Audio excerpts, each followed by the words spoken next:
Let's deal with this straight on today. I'm going to explain what potential means, why most people don't reach it, and how you can go after yours. By the end, you'll know exactly what you need to do to start achieving your goals right away. Do you like it? Allow us to do it. Put the word believe in the comments if you make it to the end of the video, and we might use you in a future film. Do not doubt, knowing what it means to understand your ability. What do we mean by your potential? First, in simple terms, your potential is the person you could be at your best. All the skills, greatness, and abilities you could have if you worked hard to improve yourself. For example, a seed could grow into a big tree. Right now, it's just a possibility, but with the right conditions, it could turn into something truly amazing. This means that your potential is the best form of yourself that you know is inside you and just needs to come out. It was called The Need to Become Fully Yourself by psychologist Abraham Maslow. It was his belief that a man should be what he can be. When we say things like, "I know I could be doing more," or "I was meant for something bigger," we're talking about the drive people have to reach their full potential. So think about that. If you can become something, you must be it. If you don't, you'll always feel unfulfilled. You can hear your potential calling you with that nagging feeling. In my case, I had a hard time at the beginning and even considered giving up on my business. Actually, I knew I could do more. I wanted to communicate something. This feeling is a big part of why I'm here talking to you right now. It's not the same thing to have ability as it is to reach it. There is promise in everyone. That's what I really think. I often tell people that they are as good at something as Michael Jordan. You might turn out to be a great artist, businessperson, or teacher. It's a shame that most people never reach even half of their full ability. There is the most wealth in the graves. Someone who watches the channel and is a motivational speaker named Les Brown once said, "Because this is where all the hopes and dreams that were never realized will be found because someone was too afraid to take that first step." You shouldn't add to that rich place of unfulfilled dreams. Take advantage of all the things you have while you still can. There are other people involved as well. Your abilities aren't just for your own good. Plus, it's for the people you can help. Built to Serve is the name of my book, where I talk about how we are made to help other people. How you can help the world is linked to your ability. Growing as a person lets you help others more. My motto is, your purpose comes from your pain. The problems you've solved have made you better able to help others who are having the same problems. Getting to the bottom of your limitations lets you use your past pain to give someone else hope. Get this, your promise is real. That's how you see yourself in an ideal world. The difference you could make, the greatness you know you are. Although you can't see the whole picture yet, you know it's there. Next, we need to figure out why it's so hard to get to and how to make it easier. How to reach your full potential and why most people never do. If everyone has ability, then why don't more people reach it?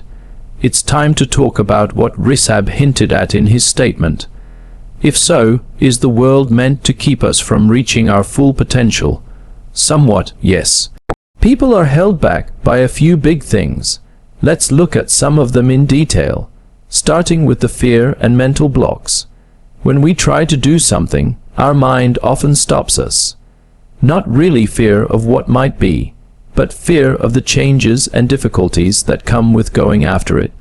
Therapists talk about having a fear of succeeding. Although it sounds strange, it's true. You may be afraid that life will get harder, or people will judge you if you reach your goals. One teacher says that people can't reach their full potential if they are afraid of being successful. A person might feel stuck because of it. When they think about how far the road ahead is, they might take the first step but then give up. Do you know what that means? You might start to work toward a big goal, but then you might think, wow, this is a lot, and back off. It's the fear that you might fail if you do level up. A fixed mindset is related to fear. A fixed mindset says that you think your abilities are fixed, like you're either born talented or not.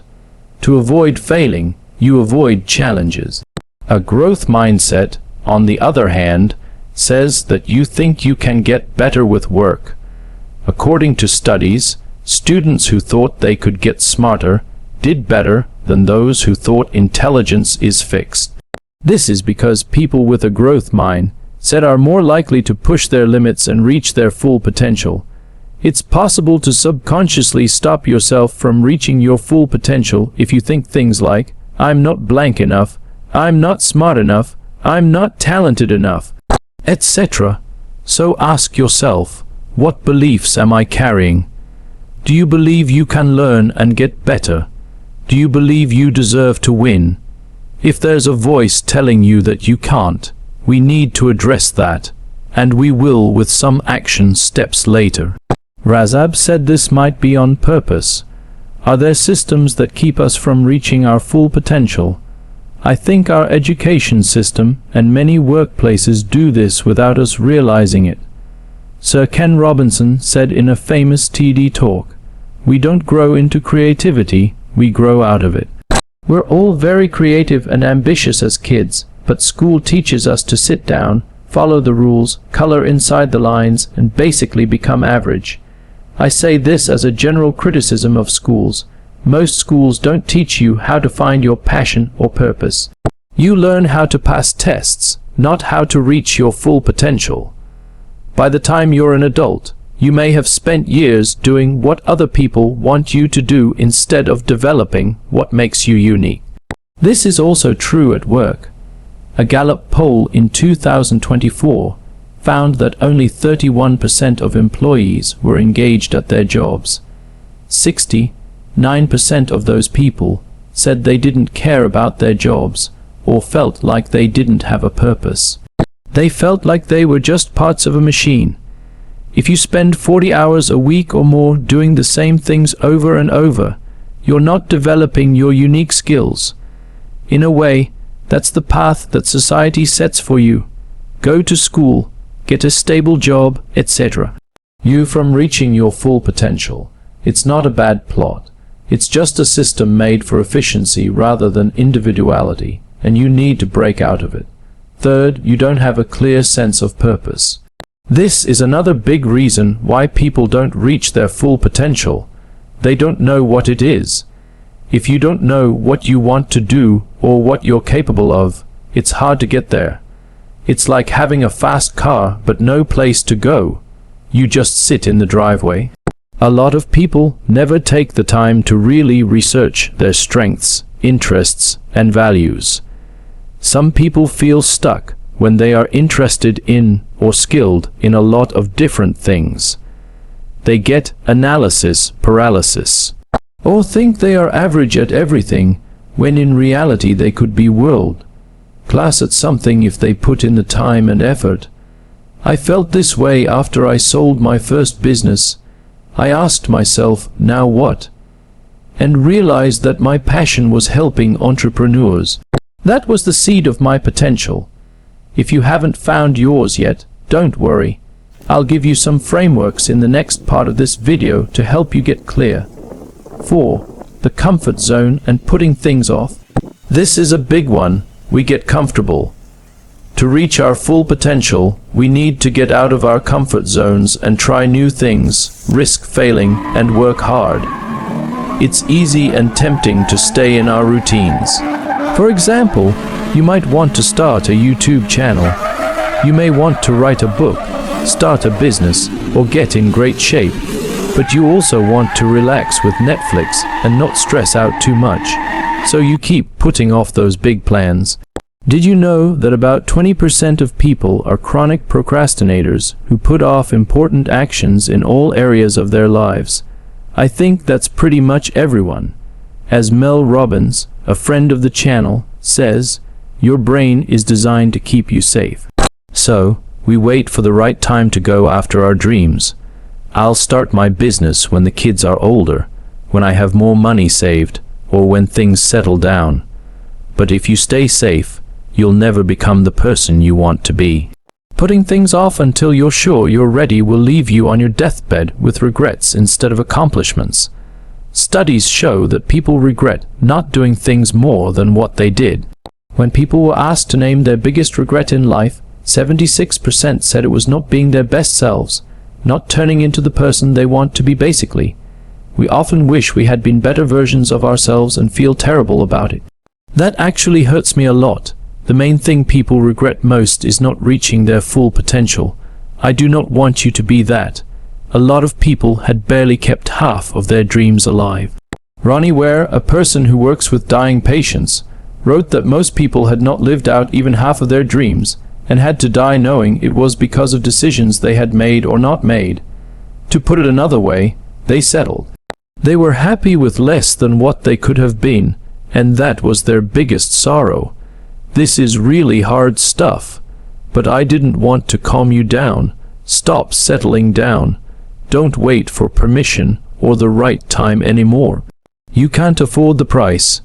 Now that we know about these possible barriers to fear, mindset, societal pressure, lack of understanding, comfort, and putting things off, you might notice some of them in your own life, right? Knowing is the first step. It's okay to admit that you sometimes get stuck in your comfort zone or worry that you're not good enough. In other words, we know what we need to get past. Now, I'm going to use a couple of my favorite models to help you get clear on what your potential is pushing you toward. After that, we'll talk about the daily habits and plans that will help you break through those hurdles. It's free, and I made it just for you if you want to do something after watching this movie. It has the most important lessons from today's class, a place for you to write down your biggest ideas, and steps you can take right away. It's totally free. To get it, just click the link in the title. We need to get your life and work moving again. Looking forward to seeing you there. My frameworks will help you find your way by figuring out your possibilities. To reach your full ability, you need to know where to put your energy, like aiming a rocket. You need to have a goal. From my book, Your One Word, and the idea that your meaning comes from your pain, I'll talk about these two ideas now. You need to find one word. My book is called Your One Word, and it's all about finding one thing that makes you unique. What's with the one word? So you can figure out what's most important to you. Once you know your one word, it will help you make choices and live your life. For me, that word means trust. 10:48 My channel on YouTube, my business, and everything I do is about helping people believe in themselves and others. That is at least my goal. I call that my theme. What exactly would your one word be? Attempt to recall times when you're peak. What kind of emotion or worth is there? It's independence. Does love exist? Are you growing? Has it been serviced? While for others it's words like truth, inspire, empower, or create. Finding a word that really speaks to you can help you see what you're capable of. So, if your word is inspire, you might want to become a teacher, a speaker, or an artist, all of which can motivate other people. You might be meant to be an inventor or business owner if your word is create. Look at how that works. Okay, indicator of what makes you happy. You can use your full ability when you work on things that make you happy. When you put in the hours and work on purpose, you grow the most. After watching this video, take a moment, hold off on doing it now, keep an eye out, come up with words that best describe who you are. Look for one that really makes you feel something or gives you chills. This might mean that it's your main idea. One way to find the direction of your ability is to do this. Your next goal comes from your pain.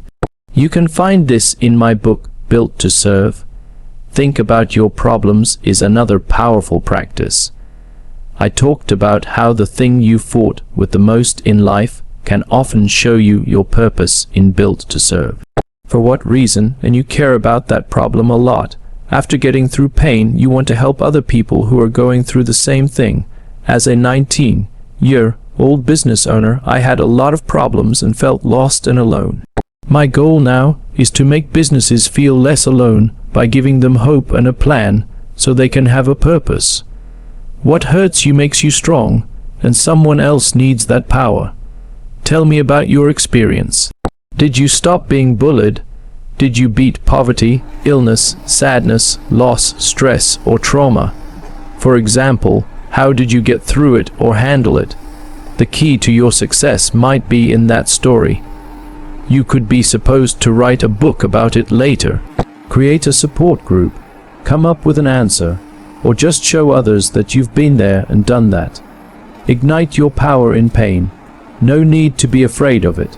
Accept it, and think about how it might be leading you to your mission. Putting these together gives you a clear picture. The combination of your one-word core value and your personal story pain to purpose gives you a strong clue about what you're supposed to do. Knowing that will help you make a worthwhile goal or mission for yourself. Say your one word is freedom, and your biggest challenge was getting out of debt and having trouble with money. That could be seen as a goal to help other people become financially free. You could become a business coach or an entrepreneur who creates jobs. If your one word is love and you overcame years of low self-esteem, your goal could be to help other people love and trust themselves by counseling them or writing about personal growth. Even though there isn't a single method, these frameworks help things move along. Finding something that pulls you in is important. Feeling happy and a little scared when you find it. When you see that, you know you're on the right track. Now, don't worry if you don't understand everything right away. Clarity can take time, but these tasks are a good place to start. Compose some thoughts.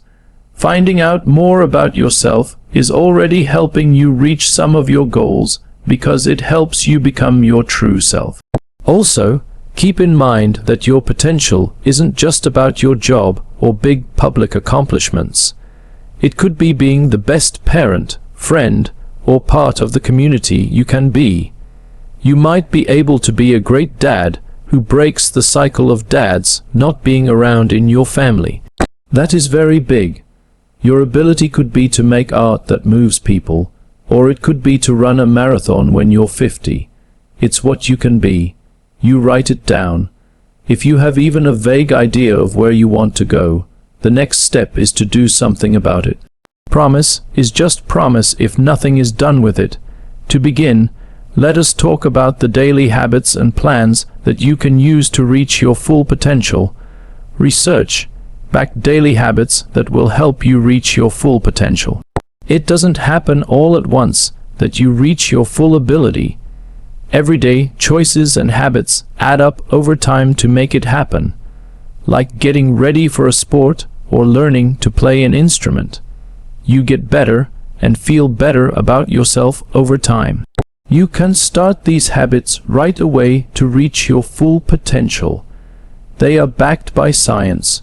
First, make plans for the beginning of your day. Start your day off right by spending an hour doing something that makes you feel good. Do something that fits your potential instead of looking at your phone or responding to other people right away. This workout could be done in the morning to get your body going. Zen practice could help you focus. It could be reading or watching a movie that makes you feel good. For example, every day I like to go for a walk outside and watch one of my channel videos where I learn from a successful business owner who pushes me to do better. It sounds corny, but it helps your mind focus on what's important. A few minutes of happy affirmations or visualizations can make you more motivated and less stressed, according to research. It's meant to help you remember your goals and skills every day. In a way, you train yourself every day to have a growth attitude. Second, make time to do deep work on the thing you love. Each day, give yourself at least 30 to 60 minutes to work on your thing, which is the skill or project that will help you reach your goals. Take this time very seriously, like you have an important meeting you can't miss. For writers, that's the time to write. That's when you should work out if you want to get fit. James Clear writes in Atomic Habits about how important it is to make small efforts. According to him, you'll be 37 times better in a year if you improve by just 1% every day. Think about how much better that is. The math behind compounding is like this. Although your daily exercise may seem small, it adds up to a lot over time. Create that time to focus. Consistency is more important than length, even if it's only 20 minutes at first. Being consistent makes habits, and when your drive drops, your habits will keep you moving forward. Making a growth log is the third step. This is not your teenage love diary. This is a way to get better. Writing about what you've done and what you've learned every day, or at least a few times a week, is better. Record both small successes and problems or worries that came up. Journaling has been shown by psychologists to help people think more clearly and feel better emotionally. Keep a journal to help you see trends when it comes to potential. Did you notice that I feel like a fake every time I try to network? Being aware of it lets you deal with the attitude. You might write down, "Finished a chapter of my book today," and then look back in a week and see that you've added 7 more chapters. That makes you feel better. For example, write in your journal, "What would I do today if I was operating at my full potential?" This will help your brain learn to think bigger, even if you don't do it yet. 4. Put growth, people, and sources all around you. Habits and the surroundings both play a role in this. You make it a habit to read positive, educational material every day, which is what you're doing now. Thank you very much. Allow us to leave. Read books or watch movies written by people who have already done what you want to do, so you can focus on the game. Both are important. Connect with at least one person who regularly makes you feel better or pushes you. It might be a phone call, an email, or a post in a group of people who share your views. You are the average of the 5 people you spend the most time with, says a well-known saying.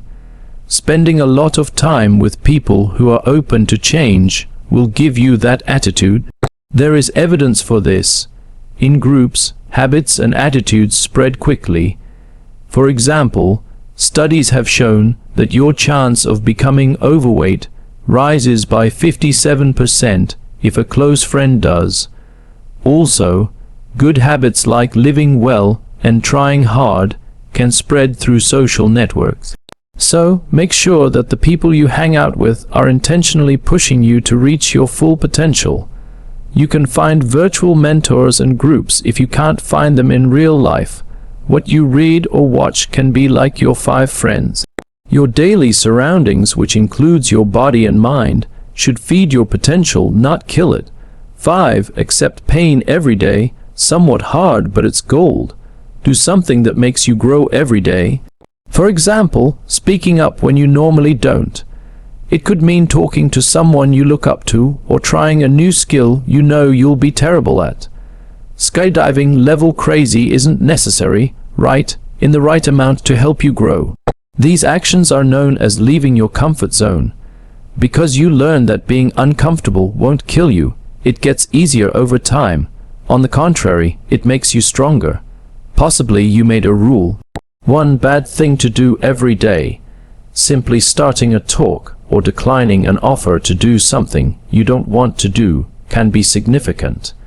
If you like to make other people happy, that's a big deal. Making your first video for YouTube could be it. Over time, these brave things you do every day add up to big changes in your life. You start to see yourself as someone who is brave and willing to try new things. Changing who you are is important for reaching your full potential.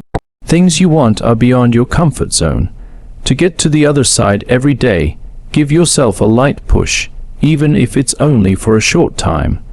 The 5 habits listed above are good places to start. To sum up fast, aim for one thing in the morning. Make up your mind to succeed. Second, work hard on what you love.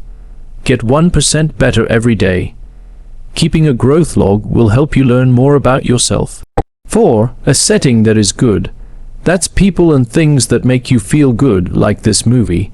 Also, number 5, daily pain. Get outside of your safe zone. You are fine as you are. Do not worry about missing a day. Just start another day. Continuity is better than energy. A daily 20-minute deep work session is better than a monthly 5-hour session for me. Additionally, don't try to change everything at once. If you want to start 2 new habits this week, here they are. As soon as those feel stable, add another. These habits are like picking up your full potential. Each one destroys one of the walls we talked about. They help you get the right attitude, skills, and drive. The impact of your surroundings and teachers on your abilities. I talked a little about surroundings in the habits section, but let's go into more detail here. Mentors are a very important part of this. In this case, think of your potential as a smart seed inside you. The land, water, and sun make up the atmosphere. Even the strongest seeds have a hard time in bad soil. That's why you want to create a space that feeds you. Everyone around you will be a part of this. Like was already said, surround yourself with positive people. Spend less time with negative people and those who make you feel small. Occasionally, this is tough. Families or old friends could be there, and I'm not saying cut everyone off.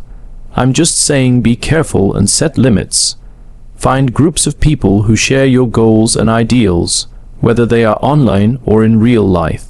Attend a class, a club meeting, or an online discussion board. These are all places that promote growth. Seeing other people strive makes it seem normal to strive too. When you see other people succeed, it makes you believe that you can too. The next thing is the actual setting. Therefore, little changes can be useful. Does the way you set up your home or workplace help you be more productive or creative? You might set aside a small area to do your serious work without any other things getting in the way. You can use a vision board or even just a sticky note with your one word to help you remember your goals. Take away all the things that will tempt you to give up, like the TV that keeps you from focusing every night. Don't plug it in during the week. Your environment should always push you to be your best self. The next thing is your thinking space. So, what kinds of information do you like? Facebook and the news can be tiring if you don't know how to handle them. Choose which feeds to follow.